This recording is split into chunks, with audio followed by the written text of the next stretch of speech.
আমি অনিদিত্য আপনাদের স্বাগত জানাচ্ছি আমাদের নিয়মিত আয়োজন নির্বাচিত খবরে। এবং আপনারা জানেন যে আমাদের এই নির্বাচিত খবরে দিনের সর্বশেষ যে খবর রয়েছে এবং যে খবরগুলো ভীষণ রকম জনগুরুত্বপূর্ণ তেমন কিছু খবর এবং খবরের নির্মোহ বিশ্লেষণ নিয়ে আমাদের এই আয়োজন। এবং আজকে এই আয়োজনে মূলত পুরো সময় জুড়ে স্টুডিওতে আছেন দৈনিক সমকালের উপসম্পাদক মাহবুব আজিজ। স্বাগত আপনাকে। ধন্যবাদ। এছাড়াও আছেন জ্যেষ্ঠ সাংবাদিক সিরাজুল ইসলাম। স্বাগত আপনাকেও। আপনাকে ধন্যবাদ। এছাড়াও আলোচনার নানা সময়ে একাধিক অতিথি যোগ দেবেন, জানাবেন মতামত আর করবেন বিশ্লেষণ। আজকে নির্বাচিত খবরে যে খবরটিকে নির্বাচন করেছি সেখানে বলা হচ্ছে লিবারেল ডেমোক্রেটিক পার্টি এলডিপির চেয়ারম্যান অলি আহমদকে রাষ্ট্রপতি প্রার্থী ঘোষণা করেছে বিরোধী দল।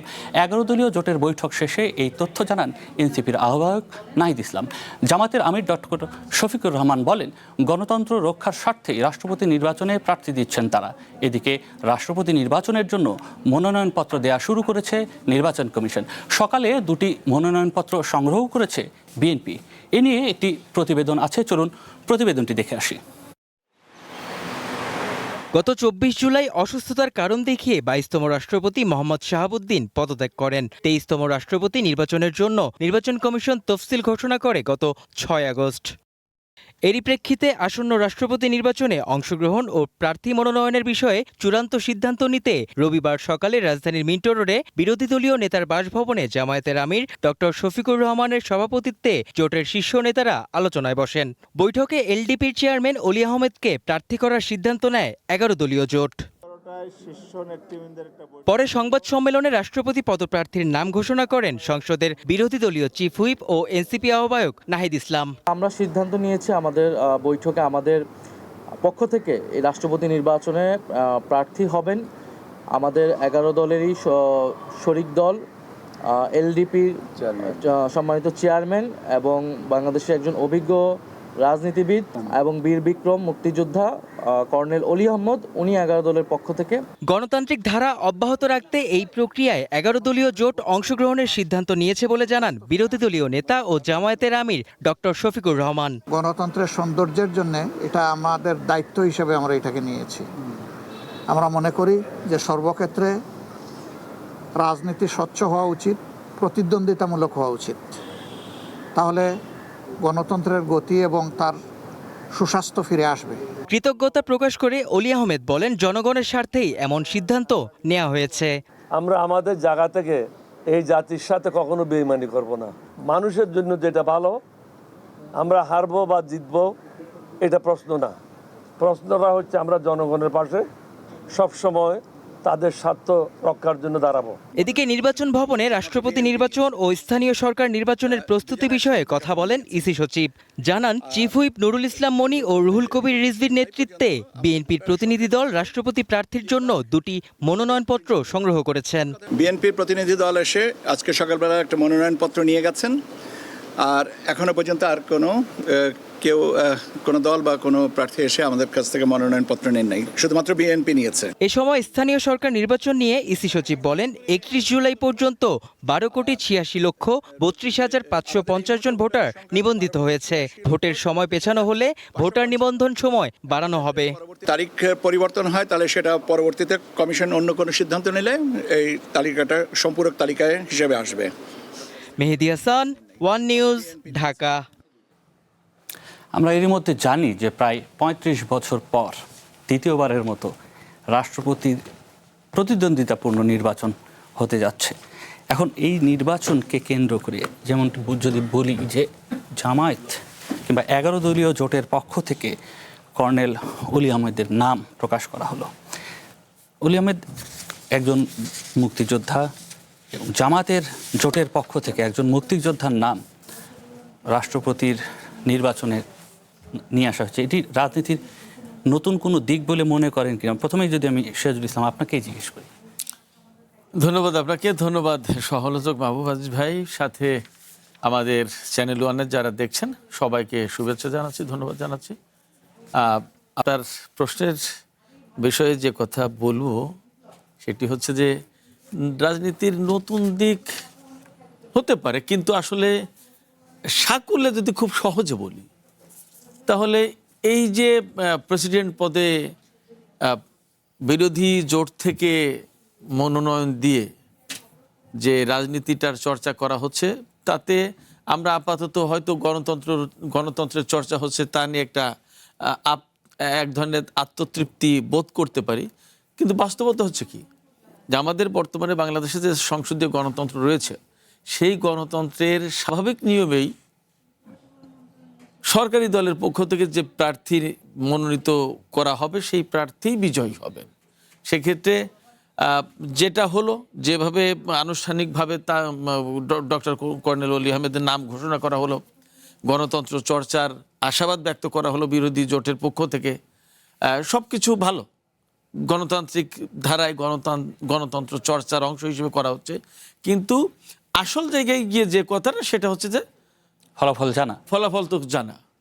অতএব এই রকমের গণতন্ত্র চর্চায় কতদূর আমরা গণতন্ত্র সেটা তো একটা প্রশ্ন, কিন্তু আমি এর বাইরেও যেটি বলতে চাচ্ছিলাম যে 11 দলীয় মাহবুব আজিজ ভাই, 11 দলীয় জোটের পক্ষ থেকে একজন মুক্তিযোদ্ধাকে, যদিও তিনি জোটেরই শরিক, মুক্তিযোদ্ধাকে রাষ্ট্রপতির প্রার্থী হিসেবে নাম প্রস্তাব করা হয়েছে। তো এটিকে আসলে কিভাবে দেখছেন? যে এটি একদিক থেকে দেখলে তো ইতিবাচক, যে জামাত ইসলামী যে তাদের যে রাজনৈতিক যেই কালো অধ্যায়গুলো আছে, তারা সেগুলো ধীরে ধীরে এক ধরনের ফিল্টার্ড করে নেওয়ার চেষ্টা করছে, এটা তো খারাপ না। এবং দেখুন যে এটা অনেকটাই রিচুয়াল ধরনের। এই নির্বাচনের তো আসলে প্রার্থী দেবারও তেমন কোনো অর্থ হয় না আসলে, তারাও জানে, সকলেই জানে। কিন্তু তারপরে এই যে আপনার মিডিয়াতে বলা হচ্ছে তাদের এক ধরনের প্রার্থী দেওয়া হলো, একটু আলাপ আলোচনায় এলো, এটাও তো এক ধরনের ভাইব, একটা তাদের যে প্রতিদিনকার কাজকর্ম যা করছে। তবে আমরা যদি একটু সমালোচকের দৃষ্টিতে দেখি, তাহলে আসলে বলতে হয় যে বিরোধী দলের যে মূল কাজ, সেই কাজগুলোতে কিন্তু বিরোধী দল খুব বেশি পারদর্শিতা দেখাচ্ছে না আসলে। তাদের আপনি দেখুন যে দুবার যে তারা জাতীয় সংসদে 2টি অধিবেশন ইতিমধ্যে সমাপ্ত হয়েছে, সেখানে যদি আপনি দেখুন যে তাদের কথাবার্তা, বিতর্ক, বিশেষ করে বাজেট অধিবেশনে তাদের পারফরমেন্স খুবই হতদরিদ্র বলা যায়। কারণ বিভিন্ন ইস্যুতে, যেটা ডক্টর রেজা কিবরিয়া আলাপ করেছেন বিএনপির একজন সংসদ সদস্য হয়ে, বিএনপিকে তিনি যেভাবে সমালোচনা করেছেন, সেই সমালোচনাটুকুও কিন্তু বিরোধী দলের সদস্যদের কাছ থেকে আমরা শুনতে পাইনি।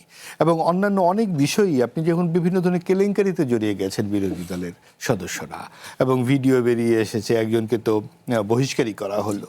তারপর বিভিন্ন রকমের কথাবার্তা, যিনি 81 সালে জন্ম, তিনি বলে বসেছেন তার বাবা শহীদ হয়েছেন 71-এ। অর্থাৎ কথাবার্তার আচরণে অনেক ভুল স্বীকার করেছেন, অনেকেই ভুল স্বীকার করেছেন, বেশ কয়েকজনই নানান রকম। এবং বিষয়গুলো, ব্যাপারটা হচ্ছে যে যেটা বলবার নয় সেই কথাগুলো তারা বলছেন, এবং যেটা বলবার তারা বলছেন না। মার্কিন যুক্তরাষ্ট্রের বাণিজ্য চুক্তি নিয়ে তারা কোনো কথা বলছেন না, হাম নিয়ে তারা কোনো কথা বলেননি, যেটা খুবই গুরুত্বপূর্ণ একটা ইস্যু ছিল।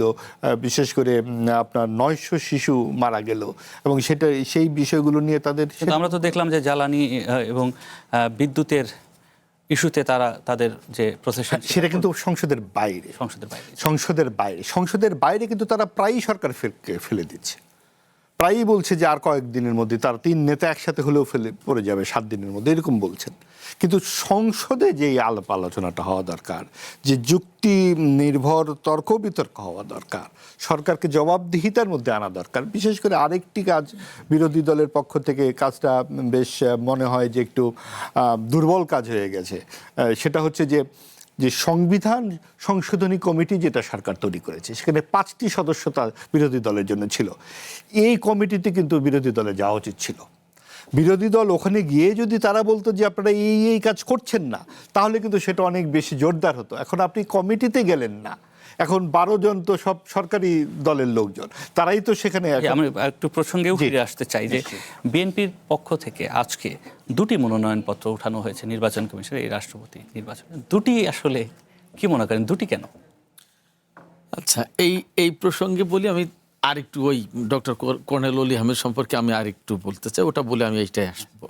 ডক্টর কর্নেল ওলি আহমেদকে একদম সোজা বাংলায় যদি বলা যায়, জামাত প্রার্থী করার যে কারণ আমার কাছে মনে হয়েছে, মাহবুব আজিজ ভাই বলেছেন আমি যদি একদম আরও স্পষ্ট করে বলি, সেটা হচ্ছে যে ৭১-এর যে ব্যাপারটা জামাতের সাথে জড়িত, এবং জামাত কিন্তু এই জায়গা থেকে পরিষ্কার করে বলছে না অনেক কথা, কিন্তু কাজে কর্মে নানানভাবে সেটাকে ওই জায়গা থেকে ওই দোষটা মুক্ত হওয়ার চেষ্টা করছে, মানে ধুলোবালি ময়লা যা লেগে আছে সেগুলো ঝেড়ে মুছে পরিষ্কার করার চেষ্টা করছে। যার কারণে আমরা দেখতে পাচ্ছি জাসদের কর্মী বা নেতা ছিলেন ডক্টর শফিকুর রহমান, তিনি এখন জামাতের আমির। গোলাম পরোয়ার সাহেবের ব্যাপারেও কথা আছে। ডক্টর কর্নেল ওলি আহমেদকে নিয়ে আসা হচ্ছে প্রেসিডেন্ট পদে। জামাত এই কথা বলবে যে আমরা বীর মুক্তিযোদ্ধা ডক্টর কর্নেল ওলি আহমেদকে প্রেসিডেন্ট পদে মনোনীত করেছিলাম। নির্বাচিত হতে পারেনি, সেটা গণতান্ত্রিক ধারায় ভোটাভুটির প্রেক্ষাপটে হয়তো সংখ্যাগরিষ্ঠ ভোট পাননি, সেটা ভিন্ন কথা, কিন্তু আমরা এই জায়গায় অর্থাৎ আমরা ৭১ কোন করি, তারা মুখে বলেন না যে কথা, সেই কথা হয়তো কাজে দেখানোর চেষ্টা করছে। এটা একটা চেষ্টা তাদের পক্ষ থেকে, কিন্তু এই চেষ্টাটা কতটুকু সফল হবে, যে লক্ষ্যকে সামনে রেখে তারা করছে সেটা সন্দেহ আছে।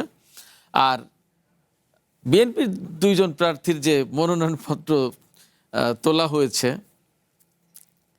বিএনপি যেহেতু একটা বিরাট বড় দল, অনেক প্রার্থীর নাম আলোচনায় আছে, যে যদিও একজন প্রার্থী চূড়ান্ত হয়ে মনোনীত হবেন, একজন ব্যক্তি প্রেসিডেন্ট হবেন, কিন্তু আমার কাছে মনে হয় হয়তো একটা নির্বাচনের যে ফ্লেভার, হয়তো সেই ফ্লেভারটা দিল বিএনপি, এটা একটা হতে পারে। আর একটা হতে পারে যে হয়তো বিএনপির ভেতরেই চাওয়া পায় এরকমই থাকতে পারে। বিএনপি বড় দল যেহেতু, সেই জায়গায় হয়তো মতামতের ভিন্নতাও থাকতে পারে, যে অমুক অমুক অমুক অমুক দলের কেন্দ্রীয় কমিটির বা স্ট্যান্ডিং কমিটির এই নেতারা ওনাকে চাইছেন আর বাকিরা আরেকজনকে চাইছেন, এমন হতে পারে। এইরকম একটা প্রেক্ষাপট থেকেও দুটো মনোনয়ন। এর আগেও আমরা দেখেছি যে নির্বাচনে এর আগে 2 জন করে আসন ভিত্তিক প্রার্থী দেওয়ার খবর আমরা এর আগে দেখেছি বিএনপিতে জাতীয় নির্বাচনে। তো এই নির্বাচনে তো আসলে নির্ধারিত একটি বিষয়, জি, একেবারেই দল থেকে যাকে নির্ধারিত করবে, যে নির্দিষ্ট ব্যক্তিকে, তার বাইরে যাওয়ার তার সুযোগ নেই, রাষ্ট্রীয় এত বড় একটি পদ। তো সেখানে আসলে এই ধরনের 2টি মনোনয়ন তোলা হয়তো দিনভর এটি আলোচনার খোরাকও ছিল। আপনার কাছে কি মনে হয়? আমি যেটা বুঝতে পেরেছি যে এর আগেও বোধহয় যে শাহাবুদ্দিন সাহেব যখন রাষ্ট্রপতি পদে দাঁড়ান, তখনও 2টো মনোনয়ন নেওয়া হয়েছিল। সম্ভবত কোনো একটি মনোনয়নে কিছু ভুল যদি হয়, দ্বিতীয়টাতে ভুল যাতে না হয়, এরকম একটি জায়গা থেকে। এটা খুব বেশি গুরুতর কিছু না, একটি মনোনয়ন জমা দেওয়া হবে বিএনপির পক্ষ থেকে এবং তিনি প্রেসিডেন্ট নির্বাচিত হবেন। যেহেতু ৭০ অনুচ্ছেদের প্রসঙ্গটি আছে এবং সংখ্যাগরিষ্ঠ প্রায় 215টি আসন বিএনপি, তার মানে এটা একেবারে আনুষ্ঠানিকতার বাইরে আর কোনো কিছু না। সেক্ষেত্রে এখন যদি আলোচনা হয় যে এই যে সংসদীয় গণতন্ত্র কিংবা এই জায়গাতে আসলে নতুন করে কি ভাববার কোনো সুযোগ আছে? না, ঠিক আছে, আমাদের রাষ্ট্রপতি নির্বাচন আসলে ক্লোজিং করার তো আসলে সুযোগ নেই, সেই জায়গাতে আসলে নতুন করে তো আর ভাবার সুযোগ নেই। ধরেন এখন আলোচনা তো এভাবে হতে পারে যে আমরা একজন প্রার্থী দিয়েছি, এখন বিএনপি আর একটি প্রার্থী দিয়েছে, কিন্তু নিয়ম অনুযায়ী যেহেতু এটি একটি আনুষ্ঠানিকতা মাত্রই, তাহলে সেই আনুষ্ঠানিকতাটার দরকার কি? বিষয়টা কি এরকম আলোচনা আসতে পারে? না মনে হয়, কারণ দেখুন, দেশের সবচেয়ে যে গুরুত্বপূর্ণ একটি পদ রাষ্ট্রাচারের একটা বিষয়, এবং সেখানে তো কিছু রাষ্ট্রাচার, কিছু এই ধরনের বিষয়গুলো এক ধরনের কৃত্য, যেটাকে আমরা বলি রিচুয়ালস, সেভাবে যাক, এবং এটা খারাপ না তো। এইভাবে একবারে ট্র্যাডিশনের মতো করে আমরা একটু পরবর্তী যে ইস্যু আছে সেই ইস্যুগুলোর দিকে একটু নজর দিতে চাই এবং দেখে নিতে চাই যে আজকে যখন এই যে রাষ্ট্রপতি পদ নিয়েও কিংবা মনোনয়ন নিয়ে কথা হচ্ছে, তখন অন্যদিকে প্রধানমন্ত্রী তিনি মূলত আজকে যে সভা সমাবেশ করেছেন কক্সবাজার এবং চট্টগ্রামে, 2টি মিলিয়ে সেখানে তিনি যে বক্তব্য দিয়েছেন, সেই বক্তব্যের মধ্যে তিনি বলেছেন সংসদে 10 বছরের বিদ্যুৎ ও জ্বালানি পরিকল্পনা তুলে ধরা হবে বলে জানিয়েছেন প্রধানমন্ত্রী তারেক রহমান। কক্সবাজার সফর শেষে দুপুরে চট্টগ্রামের বাঁশখালীতে এক সমাবেশে তিনি অভিযোগ করেন কিছু মানুষ বিদ্যুৎ ও জ্বালানি নিয়ে বিভ্রান্ত সৃষ্টি করছে। প্রধানমন্ত্রী বলেন দেশি এবং বিদেশি বিনিয়োগকারীদের উৎসাহিত করতে হলে দেশে বিশৃঙ্খলা থাকলে চলবে না। যারা শান্তি শৃঙ্খলা নষ্ট করতে চায় তাদের বিষয়ে সতর্ক থাকার আহ্বান জানিয়েছেন প্রধানমন্ত্রী তারেক রহমান। এ নিয়ে একটি প্রতিবেদন আছে, প্রতিবেদনটি একটু দেখতে চাই। নির্বাচনে জয়ী হয়ে দায়িত্ব নেওয়ার পর চট্টগ্রামের বাঁশখালীতে প্রধানমন্ত্রী তারেক রহমানের প্রথম রাষ্ট্রীয় সফর। দুপুর 1টার পর হেলিকপ্টার যোগে ভাটছড়া ইউনিয়নে সমাবেশে পৌঁছান তিনি। এ সময় হাত নাড়িয়ে নেতাকর্মী ও জনগণকে শুভেচ্ছা জানান প্রধানমন্ত্রী।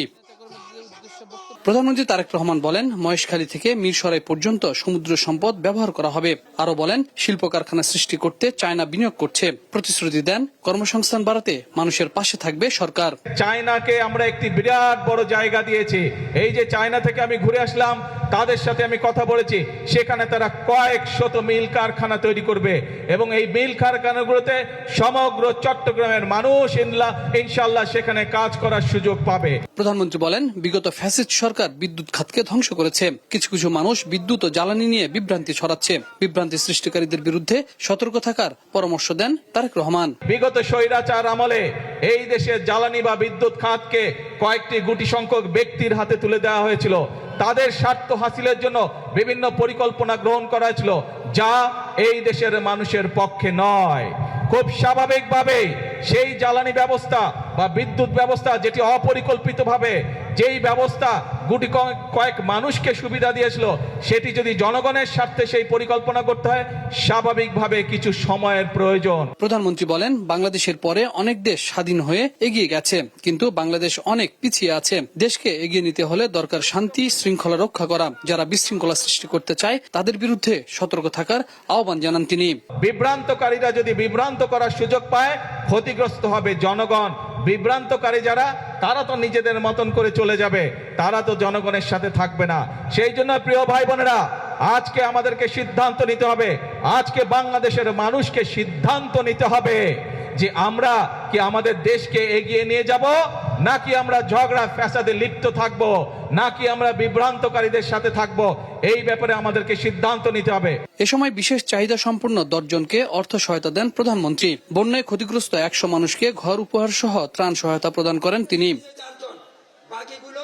এর আগে মাতারবাড়ি গভীর সমুদ্র বন্দর ও বিদ্যুৎ কেন্দ্র পরিদর্শন করেন প্রধানমন্ত্রী তারেক রহমান। সব ধরনের দুর্যোগে বাঁশখালীর যে মানুষরা রয়েছেন তারা বিপদগ্রস্ত হয়, ঘর বাড়ি হারিয়ে অনেকেই নিঃস্ব হয়ে যায়। প্রধানমন্ত্রী তারেক রহমান এখানে এসে নেতাকর্মীদের উদ্দেশ্যে এবং জনগণকে বললেন, আগামীতে সরকার তাদের পাশে থাকবে। যে কোনো দুর্যোগ কিংবা যে কোনো সমস্যায় সরকার তাদের পাশে থেকে তাদের জীবনমান উন্নয়ন করবে। Habib Rahman, One News, Banshkhali, Chittagong. এই নিয়ে একটু আলোচনা করতে চাই, তার আগে একটু ছোট্ট বিরতি নিতে হবে। দর্শক, ফিরছি কিছুক্ষণের মধ্যেই ছোট্ট একটি বিরতির পর।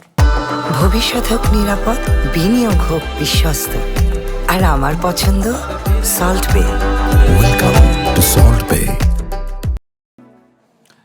দর্শক, স্বাগত নির্বাচিত খবরে। যে আলোচনায় আমরা ছিলাম, প্রধানমন্ত্রীর যে সফর এবং এই সফরে জ্বালানি সংকট এবং বিদ্যুৎ জ্বালানি সংকট এবং তাদের যে পরিকল্পনা, সেটি নিয়ে তিনি কথা বলছিলেন এবং তার প্রেক্ষিতে তিনি বলছিলেন যে বিদ্যুৎ এবং জ্বালানি নিয়ে বিভ্রান্ত সৃষ্টি করছেন অনেকেই। আসলে কি বিভ্রান্তি? মানে আমরা সংকট কতটুকু আর বিভ্রান্তি কতটুকু? রাজধানীর ভেতরের বিদ্যুতের পরিস্থিতির বাইরে যদি আমরা জেলা শহরগুলো কিংবা গ্রামাঞ্চলে যাই, সেখানে আসলে বিদ্যুৎ পরিস্থিতি কেমন? শিল্প কারখানা যে গ্যাসের সংকট, সেই সংকটের খবরও তো আমরা গণমাধ্যমে প্রকাশিত হতে দেখছি। সেখানে আসলে মাহবুব আজিজ ভাই, বিভ্রান্তি কতটুকু?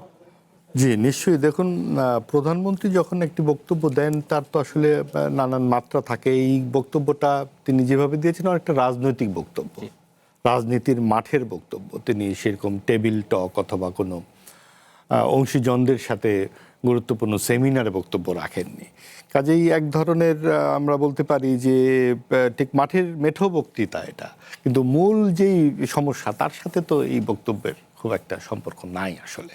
কারণ আমাদের বর্তমানে জ্বালানি সংকট কিন্তু যথেষ্টই তীব্র।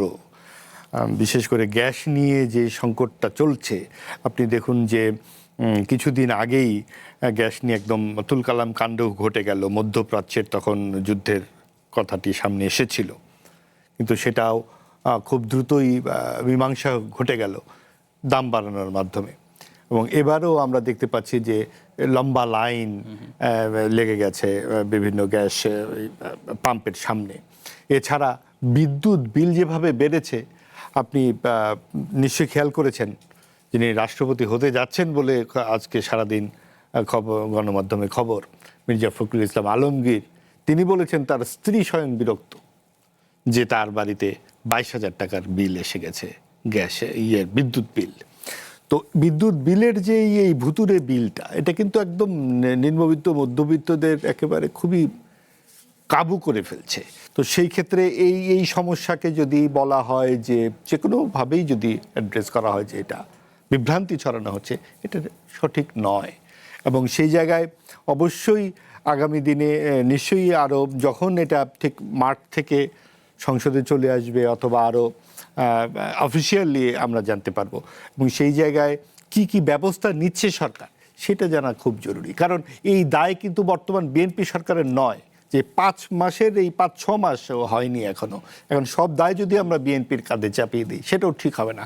কিন্তু যা তারা পেয়েছে, যেটা আমরা বারবার বলছিলাম যে অন্তর্বর্তীকালীন সরকারের সময়কার কাজের শ্বেতপত্রটুকু বিএনপি প্রকাশ করলে তারা বলতে পারতো আমাদের হাতে এই আছে রসদ, আমরা এই কাজ করতে নেমেছি এই নিয়ে। তারা কিন্তু তা করছে না। তাহলে আগামীতে যখন আমরা বারবার শুনবো যে ফ্যাসিস্ট আওয়ামী লীগ এটা করে গেছে বা ইউনূস সাহেব এটা করে গেছে, আমরা পাইনি, তার চাইতে এইটা আমাদের হাতে আছে, এই পর্যায়ে আছে, আমরা এটা করব এবং আপনাদেরকে এই জায়গায় সহযোগিতা প্রসঙ্গে তো মনে হয় প্রধানমন্ত্রী আজকে উল্লেখ করেছে 10 বছরের বিদ্যুৎ ও জ্বালানি পরিকল্পনার কথা তিনি বলেছেন সংসদে তুলে।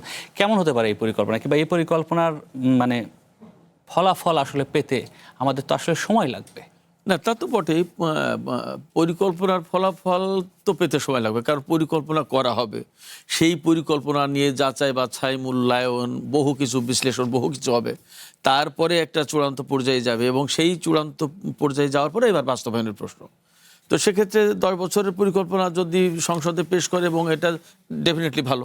ধরুন আমাদের বাংলাদেশের বিদ্যুতের উৎপাদন এই মুহূর্তে যদি আমরা বলি যে 15,000 মেগাওয়াট, যদি আমরা কথার কথা বলি, তো সেইটা আগামী 10 বছর পরে আমরা কোথায় যেতে চাই, 5 বছর পরে কোথায় যেতে চাই, 2 বছরে কোথায় যাব, এরকম একটা ফেজ হিসেবে থাকবে।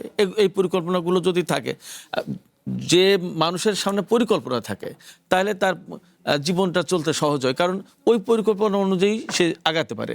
এবং যেখানে গিয়ে যতটুকু করার কথা ছিল তার চেয়ে যদি বেশি করে তাহলে তো ভালো, তার সামনে পথটা ছোট হলো, আর একটু কম করতে হবে। আর যদি কোথাও ঘাটতি থাকে করতে, তাহলে সে বুঝতে পারবে যে আমার ছিল এখানে আরও 10,000 মেগাওয়াট উৎপাদন করার কথা ছিল, কিন্তু আমি পারলাম 8,000, 2,000 গ্যাপ আছে, আমাকে এই ফেজে বাকি 2 বছরে বা বাকি 5 বছরে আমাকে এই 2,000 সহ বাকি টার্গেট ফুলফিল করতে হবে। পরিকল্পনা থাকলে এরকম ভালো হয়। সেক্ষেত্রে জাতীয় সংসদে যখন জ্বালানি প্রত্যেকটা দেশের নিরাপত্তার গুরুত্বপূর্ণ একটা অংশ, এটা আমাদের সামরিক বাহিনী যেমন নিরাপত্তার একটা গুরুত্বপূর্ণ অংশ, রাষ্ট্রের আইন শৃঙ্খলার জন্য যেমন পুলিশ বাহিনী গুরুত্বপূর্ণ, তেমনি জ্বালানি একটা জাতির জন্য নিরাপত্তা। জ্বালানি নিরাপত্তা বলা হয়, এটা খুব সাধারণ কোনো ব্যাপার না। খাদ্য নিরাপত্তা, জ্বালানি নিরাপত্তা খুবই টাফ, খুবই গুরুত্বপূর্ণ ব্যাপার। এই যে আমরা মধ্যপ্রাচ্যে যে যুদ্ধটা দেখলাম, সেই যুদ্ধের কারণে একেবারে হঠাৎ করে কেউ জানতো না যে আমাদের সামনে এরকম সংকট তৈরি হয়ে যাবে, এবং সংকট তৈরি হয়ে যাবে জানার পরেও আমাদের তো কিছু করা ছিল না ওই সময় খুব বেশি একটা। কারণ হচ্ছে কি, যে আমাদের যে স্টোরেজ আছে, ক্যাপাসিটি আছে, রিজার্ভ রাখার, সেটা তো আমরা যদি ওই সময় আরও 10 জাহাজ বেশি এনে রাখতাম তো রাখবো কোথায়, সেরকম তো পরিস্থিতি নেই। সেই জন্য পরিকল্পনা করতে গেলে আমাদের অনেক কিছু করতে হবে। কত দূর বিদ্যুৎ ঘাটতি আছে, আমরা ফুলফিল করে কোথায় যেতে চাই, আমাদের কি কি বাড়বে, আগামী 10 বছরে কতটুকু বাড়বে, সেটা আমরা কিভাবে কাভার আপ করবো। আমাদের জ্বালানি সংকটটাই যে এই যুদ্ধ আমাদেরকে চোখে আঙুল দিয়ে দেখে গেল, আমাদের গ্যাস, তেল ইত্যাদি ইত্যাদিতে কোথায় কোথায় ঝামেলা। তো আমরা যদি এই পরিকল্পনায় আমাদের তেলের রিজার্ভ বাড়ানোর চেষ্টা করি, সেই পরিকল্পনা থাকবে। আমরা যদি এই ভিতরে এমন পরিকল্পনা করতে চাই যে আগামী 5 বছরের ভিতরে আর একটা রিফাইনারি আমরা তৈরি করব, স্থাপন করব, এবং আমরা আমাদের তেলের যোগানটা কোথা থেকে আসবে। এমনকি মধ্যপ্রাচ্যের এই সংকট, এই যে আজকেই শেষ হয়ে যাচ্ছে এমন নাও হতে পারে, আরও দীর্ঘ সময় চলতে পারে। যদি চলে তাহলে বিকল্প তেলের উৎসগুলো কি? জি, এই বিষয়গুলো নিয়ে আলোচনা করব। তার আগে একটু যুক্ত করে নিতে চাই ডক্টর ইজাজ হোসেন, জ্বালানি ও টেকসই উন্নয়ন বিশেষজ্ঞ। স্বাগত আপনাকে। জি, আমরা আলোচনা করছিলাম যে দেশের বিদ্যুৎ ও জ্বালানি সংকট এবং এটি নিয়ে আজকে প্রধানমন্ত্রীর একটি বক্তব্য আছে, 10 বছরের পরিকল্পনার কথা তিনি বলেছেন। এখন এই পরিকল্পনাগুলো বাস্তবায়ন হওয়া, এর মাঝের যে সংকট, এই সংকটগুলো মোকাবেলা করার আসলে উপায় কি? না, সংকটগুলো তো চলছেই আমাদের এনার্জি আর পাওয়ারের যেই সমস্যাটা, এটা এত গভীর এবং এতদিন ধরে চলছে যে এইটা সলভ করা কঠিন কঠিন। এবং আমরা যেটা দেখেছি, দেখেন এই যে সমস্যাটা, আমি বলবো যে আওয়ামী লীগ আমলের লাস্ট শেষ 2 বছরে, তারপরে 1.5 বছর গেল ইন্টারিম গভর্নমেন্টের, আর এখন 6 মাস। হ্যাঁ, তো প্রায় 4 বছর ধরে আমরা একটা খুব কঠিন অবস্থায় আছি এবং আমরা মোটামুটি সবাই জানি যে কি হয়েছিল। এবং দেখেন, দুটো সেক্টর প্রায় ধ্বংসের মুখে ছিল, সেটা একটা হচ্ছে ব্যাংকিং আর একটা হচ্ছে এনার্জি। হ্যাঁ, অন্যগুলো ধরেন এই সবগুলোর কম বেশি এফেক্টেড হয়েছে, বাট এই দুটো ধ্বংসের মুখে ছিল। তো এগুলোতে অবশ্যই যে কোনো সরকারকে খুব কঠিনভাবে এগুলার প্রতি দিতে হবে, নজর দিতে হবে এবং কাজ করতে হবে। এবং ইন্টারিম গভর্নমেন্ট ব্যাংকিং সেক্টরের উপরে হাত দিয়েছে, নো ডাউট, কিন্তু তারা এনার্জি সেক্টরে এবং পাওয়ার সেক্টরে বলতে গেলে কিছুই করতে পারে নাই, বরঞ্চ আমি বলবো অনেক অনেক অংশে তারা জিনিসটাকে আরো খারাপ করে দিয়ে গেছে। এই যে অ্যাক্সিডেন্ট যেটা হলো এই FSRU নিয়ে কিছুদিন আগে, এটা নিতান্তই কাম্য না, অ্যাবসলিউটলি এটা কেন মানে হওয়ার কথাই না। এরকম একটা অ্যাক্সিডেন্ট হতে পারে, সরি, কিন্তু আমাদের এই যে সাফারিংটা, এটা হওয়ার কথা না। কারণ আমাদের অবশ্যই অবশ্যই আরেকটা FSRU থাকার কথা ছিল। হ্যাঁ, তা আপনি জানেন না, আপনারা সব হিস্ট্রিটা জানেন নাকি যে কেন এটা নাই এখন? হ্যাঁ, তো এই সরকার আসার পরে ইলেকশন হলো, মানে মানে কথা হচ্ছে যে তারা একবার চেষ্টাও করেছিল, এর মধ্যে আমি যতটুকু শুনেছি, আরেকটা FSRU অর্ডার করতে, মানে এখন হয়ে গেছে। যেইভাবে করে হোক আমাদের প্রাইম মিনিস্টার ইমিডিয়েট একটা পদক্ষেপ নিয়ে একটা করেছে, 1.5 বছরের মাথায় আমরা একটা FSRU পাবো। ওই FSRUটা পেলে যেটা হবে, এই যে এখন আমাদের যে অরাজকতাটা দেখলাম, হ্যাঁ, এইটা হ্যান্ডেল করা যাবে, এটা থাকবে না ফর শিওর। কিন্তু আমাদের যে দীর্ঘমেয়াদে আমাদের যে এনার্জির শর্টেজ, সেটা সলভ করতে হবে।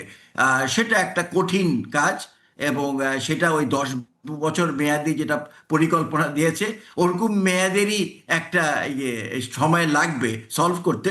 বাট ধীরে ধীরে, ধরেন 1 বছর। ডক্টর এজাজ, আমি সম্প্রতি আমরা একটি সংবাদও দেখছিলাম যে বেসরকারি খাতে জ্বালানি তেল আমদানির নীতিমালা করতে 4 দিনের সময় বেঁধে দিয়েছে, এই ধরনের একটি খবর আমরা শুনছিলাম, এবং যেটিকে আবার বিদ্যুৎ মন্ত্রীকে এই তথ্যটি সঠিক নয় বলে উড়িয়ে দিয়েছেন। কিন্তু আসলে এই ধরনের বেসরকারি খাতে যদি দেওয়ার কোনো পরিকল্পনা হয়, সেক্ষেত্রে বাজার পরিস্থিতি কি হবে আসলে? এটা ধরেন অনেক দেশেই ধরেন এখন পেট্রোলিয়াম প্রোডাক্টস যেগুলা বলি, অকটেন, পেট্রোল, ডিজেল, এগুলা ব্যক্তি মালিকানা খাতে, প্রাইভেট সেক্টরে দেওয়া হয়েছে। হ্যাঁ, দেওয়া হয়েছে। ইন্ডিয়া, পার্শ্ববর্তী দেশ ভারতে আছে, কিন্তু সাপ্লাই চেইন তৈরি করার যে জায়গাটি, সেটি যদি আপনি এখন করেন, সেই সাপ্লাই চেইন তৈরি করতে তো আপনার দীর্ঘমেয়াদী সময় লাগবে, নতুন করে তৈরি করতে হবে। অবশ্যই সময় লাগবে। এবং আমাদের দেশ কতখানি এটা পারবে, কারণ এদেরকে খুব কঠোর এবং তীব্র নজরদারির মধ্যে রাখতে হবে। কারণ সবচেয়ে বড় প্রবলেম যেটা এত বছর ধরেই আমরা পুরো জিনিসটাকে সরকারি রাখলাম, সেটা হচ্ছে ভেজাল। হ্যাঁ, এইসব তেলে ভেজাল হওয়ার যে সমস্যাটা, হ্যাঁ, সেটাকেই হ্যান্ডেল করার জন্যই কিন্তু প্রাইভেট সেক্টরকে দেয়া হয় না। আরও নানাবিধ অনেক রকম আছে, ওই সমস্যাগুলা সরকারকে সমাধান করতে হবে। তো সমস্যা যদি সমাধান করতে পারে, হ্যাঁ, তাহলে কিন্তু এটা হতে পারে। কারণ দেখেন, অনেক সেক্টরেই আমরা প্রাইভেট সেক্টরকে এনেছি। হ্যাঁ, যেরকম আমি যখন ছোট ছিলাম তখন ঢাকা, সারা বাংলাদেশে BRTC বাইরে কিছু চিন্তা করতাম না আমরা, অল্প কিছু ছিল। এখন কি বলে, লায়ন্স শেয়ার যেটা বলি, 90% প্রাইভেট সেক্টর নেয়, এবং প্রাইভেট সেক্টর না থাকলে এখন এটা সম্ভবই হতো না যে এই সারা দেশে পরিবহনটা এইভাবে দেওয়া। কিন্তু অনেকগুলো প্রশ্ন তো এর মধ্যে দিয়ে তৈরি হয় স্যার। যদি আমি আপনাকে জিজ্ঞেস করি যে সরকার এই জ্বালানি তেলে ভর্তুকি দেয়, এখন বেসরকারি যখন এই নীতিমালার আওতায় বেসরকারি প্রতিষ্ঠানগুলো আনতে পারবে, সেই ভর্তুকি ব্যবস্থাটা কি হবে তখন? না, সরকার কিন্তু হ্যাঁ রাইট, সরকার জ্বালানি তেলে কিন্তু সরকার বেশ অনেক দিন ধরে ভর্তুকি বন্ধ করে দিয়েছে। এখানে তেমন কোনো ভর্তুকি নাই, হ্যাঁ, যদিও বলে ভর্তুকি, কিন্তু অ্যাকচুয়ালি ওখানে ভর্তুকি নাই। এবং আপনি জানেন আমাদের একটা ফর্মুলা হয়ে গেছে বেশ কয়েক বছর আগে, বেশি না, 2-3 বছর আগে একটা, এবং সেই ফর্মুলায় যদি থাকেন এলপিজি যেরকম, হ্যাঁ, এলপিজির যেরকম ফর্মুলা তেলেরও ওরকম ফর্মুলা, সো কোনোভাবেই এখানে সাবসিডি দেওয়ার প্রশ্ন আসে না। সো সরকার যে সাবসিডির কথা বলে সেটা আসলে ওইভাবে কোনো সাবসিডি সরকার দিচ্ছে না। এইবার যেটা হয়েছে কিছু ক্ষেত্রে তাদেরকে মানে মার্কেট প্রাইসের একটু কমে দিতে হয়েছে, বাট তারপরেই যখন তেলের দাম কমে গেছে তারা কমায়নি আর সে টাকাটা উঠিয়ে নিয়েছে। এবং আমাদের কাছে তো আসলে নানা ধরনের বাজে অভিজ্ঞতা আছে। আমরা এর আগে দেখেছি ক্যাপাসিটি চার্জের নামে কিভাবে টাকা নেওয়া হয়েছে। এখন যদি এই ব্যবসায়ীদের যাওয়ার পর আবার ওই ভর্তুকির প্রসঙ্গটি আসে, শোনেন, জ্বালানি সেক্টর আর পাওয়ার সেক্টরের মধ্যে কোনো কম্প্যারিজন হয় না। জ্বালানি সেক্টরটা মূলত হচ্ছে আপনি ইটস লাইক আমাদের ভোজ্য তেল যেভাবে হয়, তেলটা আনা হয়, তারপরে ওটাকে ইয়েতে করে তারপরে বিক্রি করে দেওয়া হয়। এটার মধ্যে তেমন কিছু নাই। তবে কথা হচ্ছে যে ভোক্তারা এটাতে উপকৃত হবে কি হবে না, এইটাই হলো বড় কথা। ওনারা ভাবছেন হবে, কিন্তু ওনারা অ্যাকচুয়ালি অনেক বড় তো হয়ে গেছে সেক্টরটা। আপনি যদি চিন্তা করেন যে এটা পাকিস্তান আমল থেকে চলছে, তারপরে বাংলাদেশের প্রথম থেকে এখন দেখেন কত বড়। হ্যাঁ, এখন সরকার, বাংলাদেশি সরকার ওরা হয়তো পারছে না। আমি যেটা মনে করতে পারছি যে তাদের জন্য এই পুরো জিনিসটা একটা একটা একটা বার্ডেনের মতো হচ্ছে। তারা ভাবছে যে এটার একটা অংশ যদি প্রাইভেটাইজ করা যায়, তাহলে এটা অবশ্যই আমি বলবো কোনো অবস্থায় বিপিসি 50 ভাগের কম যেন না হয়ে যায়। এই ভুলটা যদি করে তাহলে কিন্তু একটা বড় ভুল হয়ে যাবে। হ্যাঁ, কারণ বিপিসির একটা কন্ট্রোল না থাকলে আবার অন্যরকম সমস্যা হতে পারে। যদি আমরা দেখি যে তারা একটা ম্যাচিওর ভাবে প্রাইভেট সেক্টর এটা দিতে পারছে, তখন আমরা ভাবতে পারি যে হ্যাঁ, এটা কমানো যেতে পারে। কিন্তু আপাতত এটা 50%-এর নিচে কোনোভাবেই যাওয়া উচিত না, এবং একটা কোম্পানিকে দেওয়া উচিত না। কারণ যেন আমরা তো কম্পিটিশন চাই, ঠিক না? আমরা কম্পিটিশন চাই। এবং আমি ঠিক জানি না, আপনার সব উত্তর দিতে পারবো না, কারণ আমি জানি না রিয়েলি কিভাবে হবে। সরকার কি দাম বেঁধে দিবে, নাকি there will be open competition এদের মধ্যে? হ্যাঁ, এর মধ্যে অনেক রকম আছে। তারপরে সরকারের যে ফর্মুলাটা আছে, সরকারের যে ট্যাক্স ভ্যাট আছে, ওগুলা এদের উপরে কিভাবে প্রযোজ্য হবে। তো অনেকগুলা প্রশ্ন আছে যেগুলোর উত্তর আমাদের কাছে নাই। এটা খুব হঠাৎ করেই আমাদের কাছে এসেছে। সো এটার বিশ্লেষণ সরকার যখন আরো তথ্য দিবে তখন এটা করা যাবে। থাকবেন আপনি আমাদের সঙ্গে। মাহবুব আজিজ ভাই, আপনার কাছে একটু যেতে চাই। যদিও আপনি এই সাংবাদিকতার সঙ্গে জড়িত, সঙ্গত কারণে নানা বিষয়ে আপনার পড়াশোনাও করতে হয়, এগুলো নিয়ে কথাও বলতে হয় বা জানতেও হয়। এখন জ্বালানি সংকট বর্তমানে আমরা যে পর্যায়ে আছি, এই যে নীতিমালা, এই নীতিমালার ফলে আমাদের নতুন করে কি আর কোনো সংকট তৈরি হওয়ার শঙ্কা দেখেন বেসরকারি খাতে যখন এখানে যুক্ত হয়ে যাবে?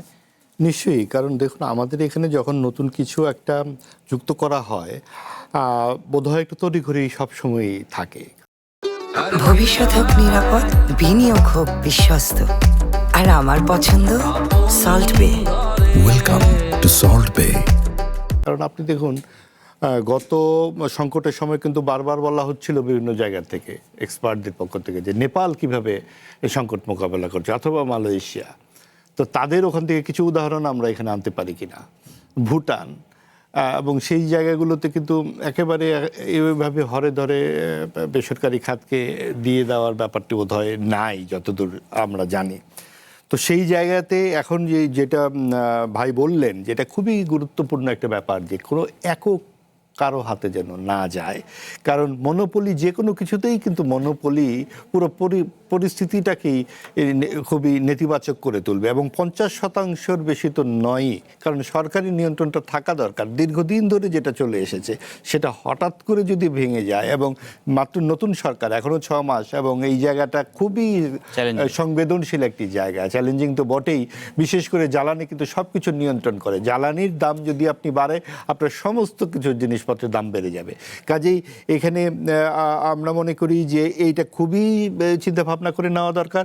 প্রয়োজনে সময় দিয়ে আরও আলাপ আলোচনা করে অংশীজনদের সাথে কথাবার্তা বলে বিভিন্ন দফায় দফায় আলাপ আলোচনা করে ধাপে ধাপে এটাকে একক প্রতিষ্ঠানের কথা বলছেন, আলোচনায় আসলে একক প্রতিষ্ঠান আছে কিনা আমি জানি না, তবে বেসরকারি খাতে দেওয়ার কথা স্যার যেটি বলছেন, যেটি একটা উপায় হচ্ছে চাহিদা তৈরি হয়েছে। এখন বাংলাদেশের ইকোনমি বেড়েছে, মানুষের চলাচল বেড়েছে, একই সঙ্গে প্রতিষ্ঠান অন্যান্য বিষয়ের ক্ষেত্রেও যদি আমরা আলোচনায় রাখি, কিন্তু সেই জায়গাতে নীতিমালাটা কতটা গুরুত্বপূর্ণ বলে মনে করেন? এই যে তড়িঘড়ি করে নীতিমালা করা কিংবা নীতিমালা তো খুবই গুরুত্বপূর্ণ, কারণ আমরা যদি সিদ্ধান্ত নিই, গভর্নমেন্ট যদি সিদ্ধান্ত নেয় যে জ্বালানি খাতটাকে বেসরকারি খাতে আমরা ছেড়ে দেব, তাহলে নীতিমালা অবশ্যই প্রয়োজন। এখন এই নীতিমালা তড়িঘড়ি করে করলে তো হবে না। সরকারের কাছে তো এমন কোনো সমস্যা তৈরি হয়নি, মাত্র তাদের বয়স 5 মাস। এবং মাহবুব ভাই যেটা বললেন যে জ্বালানি খাত খুবই সংবেদনশীল খাত, কারণ জ্বালানির দাম বেড়ে যাওয়া মানে প্রত্যেকটা জিনিস একদম সমাজের প্রত্যেকটা সেকশনকে টাচ করবে। এবং এই তেলের দাম বাড়ানো, বিদ্যুতের দাম বাড়ানো নিয়েই আন্দোলন হবে গভর্নমেন্টের বিরুদ্ধে। সেই আন্দোলন তখন মোকাবেলা করতে হবে এবং নানান রকমের দুর্নাম কেলেঙ্কারি অনেক কিছু সরকারের ভাগ্যে জুটে যেতে পারে। এবং বেসরকারি খাতে ছেড়ে দেওয়া, কাকে দিচ্ছে, কেন দিচ্ছে, নানান কথা আছে। ধরুন কথা এক্স গ্রুপকে দেয়া হলো বা ওয়াই গ্রুপকে দেয়া হলো, সেই ওয়াই গ্রুপের সাথে অতীতের সরকারের কি সম্পর্ক ছিল, এখন কি করেছে তারা, বাংলাদেশের অর্থনীতিতে কি, নানান রকমের ইতিহাস আসবে। কিন্তু এই সমস্ত প্রত্যেকটা জিনিস খেয়াল রেখে গভর্নমেন্টকে এই জায়গায় হাত দেওয়া দরকার। সেক্ষেত্রে নীতিমালা তো অবশ্যই দরকার। এই নীতিমালা প্রণয়নের জন্য কালকেই নীতিমালা প্রণয়ন করে ফেলতে হবে, বা 4 দিনের ভেতর। আমরা জানি না যে এমন কিছু ঘটেছে কিনা যে 4 দিনের ভেতরেই এটা শেষ করতে হবে, এমন কিছু ঘটেছে কিনা। কিন্তু আমার মনে হয় যে এই রকম সেন্সিটিভ কোনো সেকশনকে, এবং খুব বিগ ডিসিশন যে সরকারি খাত থেকে বেসরকারি খাতে দেওয়া জ্বালানি, এটা খুব বড় রকমের ডিসিশন। এই ডিসিশন নিতে গেলে আমার মনে হয় যে এখানে আরেকটু ভেবেচিন্তে সতর্কতার সাথে পা ফেলা দরকার। জি, অধ্যাপক ডক্টর এজাজ, আপনার কাছ থেকে আরেকটু জেনে নিতে চাই, বর্তমান যে সংকট, এই সংকটের সমাধান আপনি আসলে কোন জায়গায় দেখেন? বর্তমান কোন সংকটের কথা বলছেন আপনি? জ্বালানি সংকট সম্পূর্ণ জিনিসটা, ইকোনমির কথা জানতে চাচ্ছেন? এই সম্পূর্ণ জ্বালানি সংকট, জি, মানে গ্যাস ট্যাস সব মিলে? জি জি। ও রাইট, এক্স্যাক্টলি। দেখেন, আমাদের তো যে সমস্যাটা আরম্ভ হয়েছে, আমি তো বললাম এটা একেবারে নতুন না। এটা কিন্তু মানে তীব্র আকার 2018 থেকেই আরম্ভ হয়েছে। 18, 19, 20 থেকে আরো বেড়ে গেছে, বাড়তে বাড়তে এই অবস্থায় এসছি। সো এটা কিন্তু মোটামুটি আমি বলবো একটা প্রবলেম যেটা জিইয়ে রাখা হয়েছে। কারণ একটা হতে পারে যে তারা হাবুডুবু খাচ্ছিল কিভাবে সলভ করবে। কারণ দেখেন, আপনি যদি ইভেন এআই কে জিজ্ঞেস করেন যে সমস্যাটা কি, তারা বলবে তোমাদের সমস্যা হচ্ছে ডলারের সমস্যা। হ্যাঁ, আমি যদি যা লাগবে আমার জ্বালানি, হ্যাঁ, এটা যদি কিনে আনতে পারি তাহলে তো সমস্যা নাই। আমরা তো ধরেন ওই ভোজ্য তেলের তো সাপ্লাই দিচ্ছি সারা দেশে, যতটুকু লাগছে কিনে আনছি। কিন্তু এখানে আমাদের ডলারের রিকোয়ারমেন্ট এত হাই যে এটা চিন্তাই করা যায় না যে আমরা সবকিছু এখন আমদানি করব। সমস্যা হয়ে গেল বাংলাদেশ এই 2018-19 থেকে যেটা আরম্ভ হলো এলএনজি ইম্পোর্ট, তখন থেকে আমরা আমদানি নির্ভর হতে আরম্ভ করলাম এবং আমাদের নিজস্ব গ্যাসের রিজার্ভ কমতে আরম্ভ করলো। আমদানি নির্ভর হওয়ার একটা আমি উদাহরণ আপনাদেরকে দিচ্ছি। মাত্র 10 বছর আগে আমরা 25% আমাদের এনার্জির আমরা ইম্পোর্ট করতাম, মানে তেল, গ্যাস, তারপরে এখন তো বিদ্যুৎ ইম্পোর্ট করি আমরা ইন্ডিয়া থেকে। এটার মাত্র 25% ছিল আমাদের সবকিছুর। সেটা বেড়ে এখন এই বছরে 65% হয়ে গেছে। আপনি চিন্তা করেন, 65। এবং যেই হারে আমরা যাচ্ছি, আমাদের হিসাবে বলে এটা 3 থেকে 5% বেড়ে যাচ্ছে প্রতি বছর। তার মানে কিছুদিনের মধ্যে আমরা 90% ইম্পোর্ট করব। 90% ইম্পোর্ট করে আমরা কি পারবো বাঁচতে? না। তার মানে অবশ্যই এই 10 বছর মেয়াদের যেটা বলেছে ওনারা, এখানে অনেক কিছু দেবেন যেটা হবে। আপনাকে অবশ্যই নিজস্ব গ্যাস আহরণ বাড়াতে হবে, আর আপনাকে নবায়নযোগ্য বিদ্যুৎ বাড়াতে হবে। এবং আমি যেটা সবসময় বলি, আমাদেরকে মিতব্যয়ী হতে হবে এবং দক্ষ প্রযুক্তি ব্যবহার করতে হবে। দক্ষ প্রযুক্তির খুব ভালো ভালো অনেক এক্সাম্পল আছে, আমরা ইঞ্জিনিয়াররা জানি এবং আমাদের ছাত্ররাও দেখতে পাচ্ছি আমি আজকাল এগুলো নিয়ে কাজ করছে। তা আমি মনে করি আমরা শেষ হয়ে যাব না, অবশ্যই আমরা বাঁচবো, কিন্তু আমাদের বাঁচতে হলে আমাদেরকে ভিন্ন উপায়ে চিন্তা করতে হবে, যেগুলো নর্মালি নীতি নির্ধারকরা চিন্তা করে না, তার বাইরে গিয়ে আমাদের। ধন্যবাদ অধ্যাপক ডক্টর এজাজ হোসেন এতক্ষণ আমাদেরকে সময় দেওয়ার জন্য। দর্শক, সময় হলো ছোট্ট আরেকটি বিরতির, ফিরছি কিছুক্ষণের মধ্যেই। দর্শক, আবারও স্বাগত। নির্বাচিত খবরে স্বাধীনতা যুদ্ধের বিরোধিতার মতো কিছু রাজনৈতিক দল রাজপথে বিশৃঙ্খলা সৃষ্টি করছে বলে মন্তব্য করেছেন প্রধানমন্ত্রী তারেক রহমান। সন্ধ্যায় চট্টগ্রামের হাটহাজারী সরকারি কলেজ মাঠে বন্যার্তদের মানবিক সহায়তা কর্মসূচির অংশ নিয়ে অতিথির বক্তব্যে তিনি কথা বলেন। তার বক্তব্যটি একটু শুনে আসি। ভবিষ্যৎ হোক নিরাপদ, বিনিয়োগ হোক বিশ্বস্ত, আর আমার পছন্দ সল্ট বে। ওয়েলকাম টু সল্ট বে।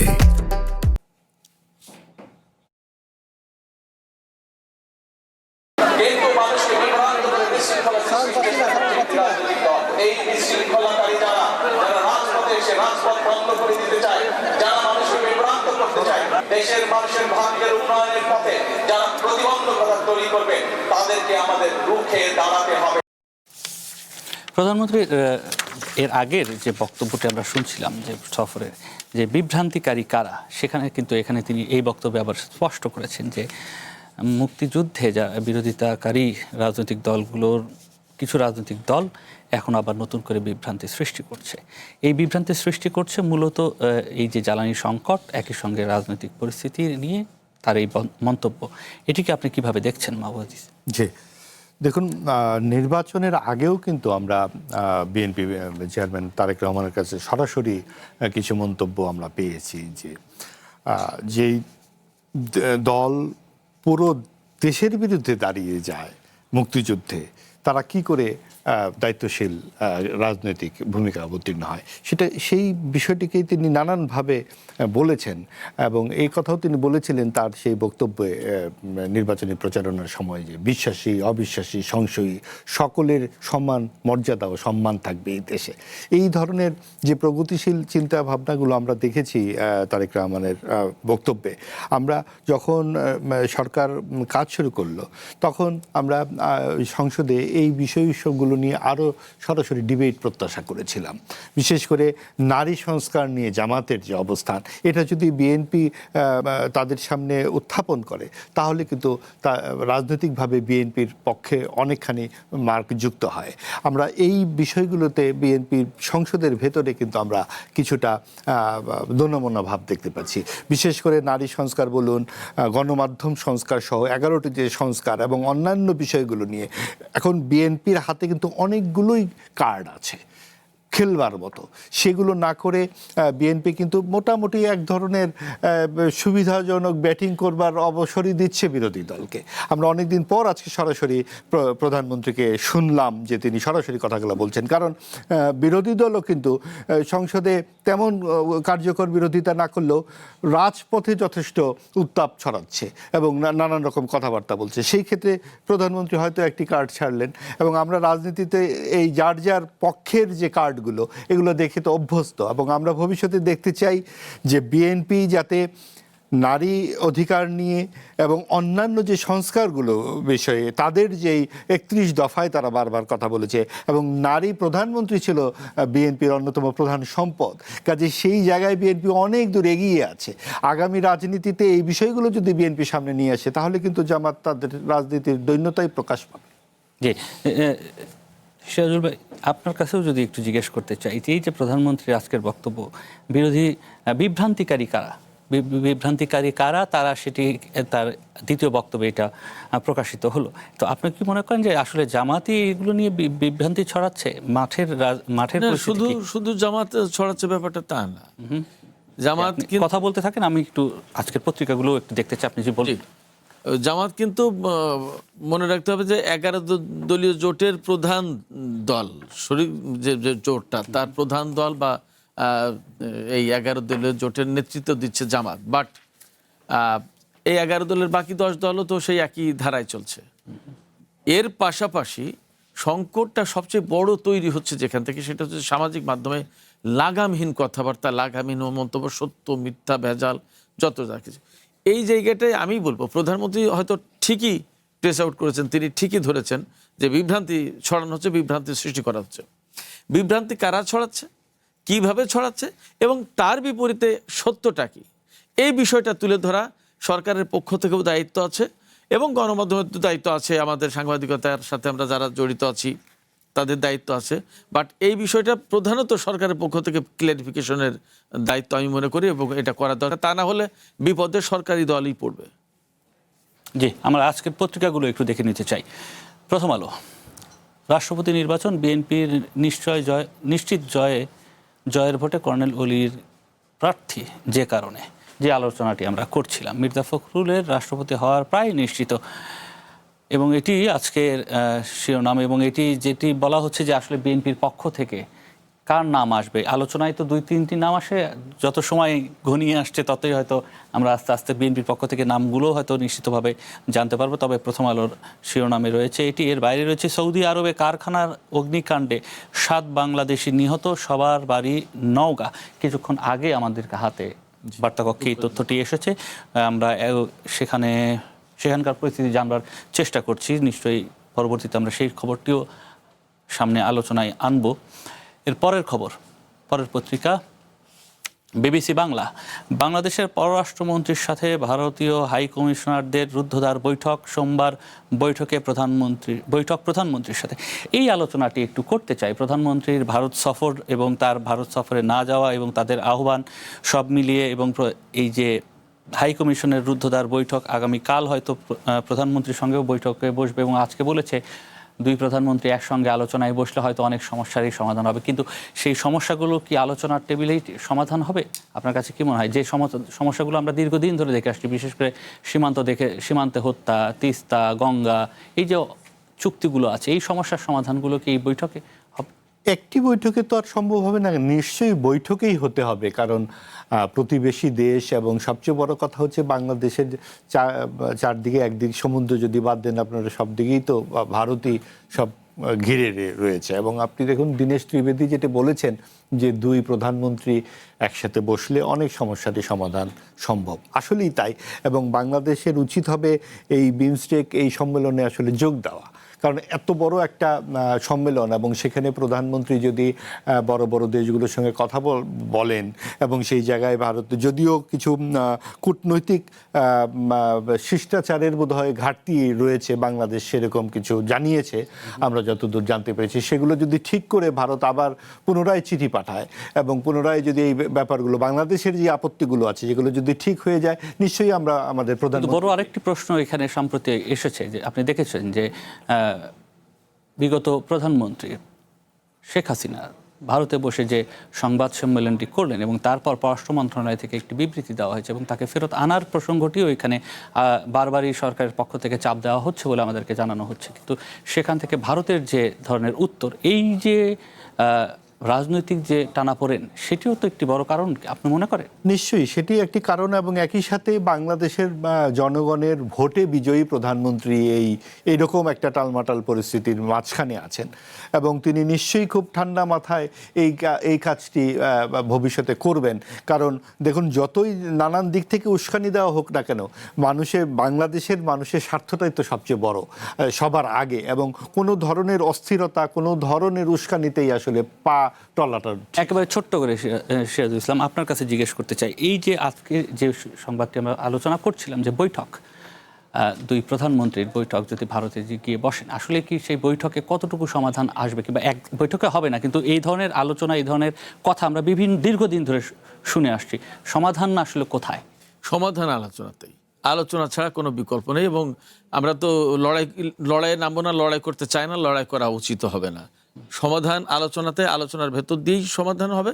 এর জন্য উদ্যোগ নিতে হবে, আমাদেরকে যেতে হবে, তাদেরকে আসতে হবে, অথবা তৃতীয় কোনো ভেন্যুতেও বৈঠক হতে পারে, বাট হতে হবে, আলোচনার কোনো বিকল্প নেই। জি, ধন্যবাদ আপনাদের দুজনকে, সিরাজুল ইসলাম একই সঙ্গে ধন্যবাদ, মাহবুব আজিজ আপনাকেও ধন্যবাদ। দর্শক আপনাদেরকেও দীর্ঘক্ষণ আমাদের সাথে থাকবার জন্য। নিশ্চিতভাবেই আগামীকাল একই সময় আপনাদের সঙ্গে দেখা হবে, ততক্ষণ আমাদের সাথেই থাকবেন। শুভরাত্রি।